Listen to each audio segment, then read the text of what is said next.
Daily Broadside to 885. I heard a girl yesterday, describe breast reduction as consolidating greatness. I approve of that message. It's kind of cool. It's kind of witty. I don't know who Neon is. N3ON. I guess it's pronounced Neon. I do know who the Breakfast Club is and Charlemagne the God or whatever. And I got no idea who this Neon guy is and whatnot. But I do find that a lot of times that's just like a gotcha interview on this dumb show. And these people have nothing to add. But here's the more important part. I just learned that Charlemagne's like 5'5". Dude, I'm going to tell you what. Like, that. First of all, you can't call yourself the god if you're 5'5". You're not even like the size of a woman. You know what I mean? You're just a little bit taller than a woman. Okay. I don't understand how self-esteem wise men exist with certain things. Like micropenis comes to mind. Gynecomastia might come to mind. I don't think that's something you can change. I mean, I guess you can work out a little bit and it can kind of go away and you can have surgery, but like things that you're just born with.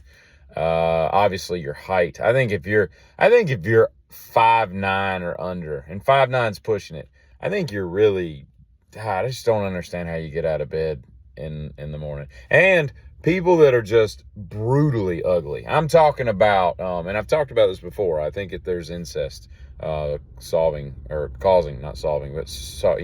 some of these problems is, I don't think humans are naturally ugly, but when you start messing with lineage and start doing things that, and I'm not saying it's like going on now, but like 3-4 generations, it takes a while to weed that stuff out. And you got people that are just hideous creatures.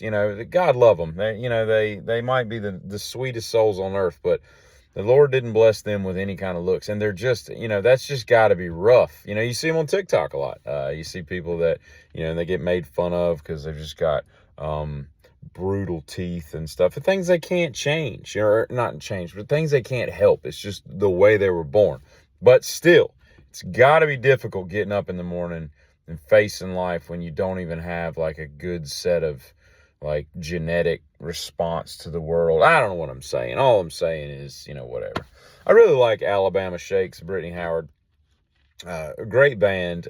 She's very, very talented, but she's one of those people that I just can't watch perform. Her mouth and like it's very off-putting watching her sing. So I just stick to just listening. I don't watch anything that Alabama Shakes does, but again, immensely talented. And while we're talking about music, I'm so freaking excited that someone is finally doing right in the world and making a Jeff Buckley documentary. I adore that dude. He's just one of the finest musicians of the last 30, 40 years. And they're finally doing a documentary on his life and all this stuff. And there's a lot of footage. I've seen a lot of footage over the years of, home movies and stuff of him. And I wish they'd have done Randy Rhoads the same way where, he had more footage of him alive. But film yourselves, people, because you don't know when you'll be here anymore. And you'll be gone and swept from the earth and all. What was the other thing I was going to talk about? I don't remember what it was. You had that guy the other day get sucked into an MRI machine.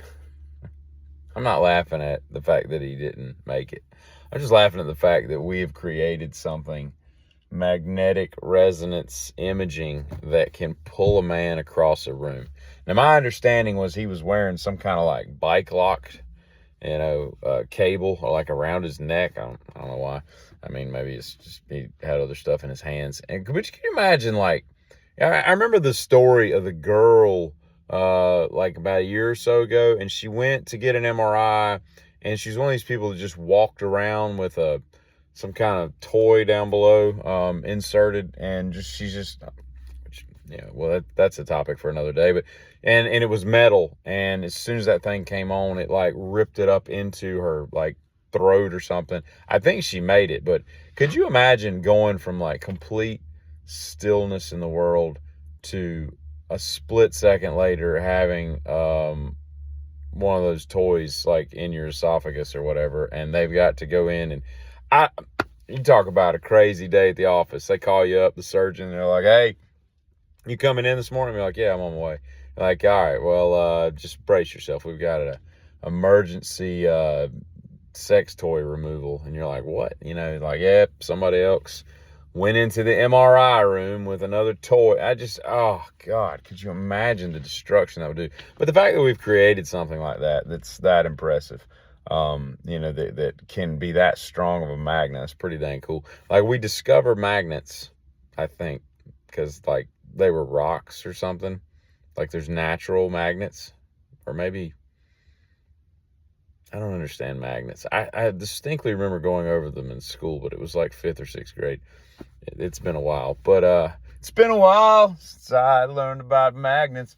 No, but like, there's natural magnets on the earth, I think, and there's polarity. And how did we take that and make that into a big, well, those are electromagnetic, I get that part, but like a natural magnet, that can only be so strong. That'll pick up like a paperclip or something.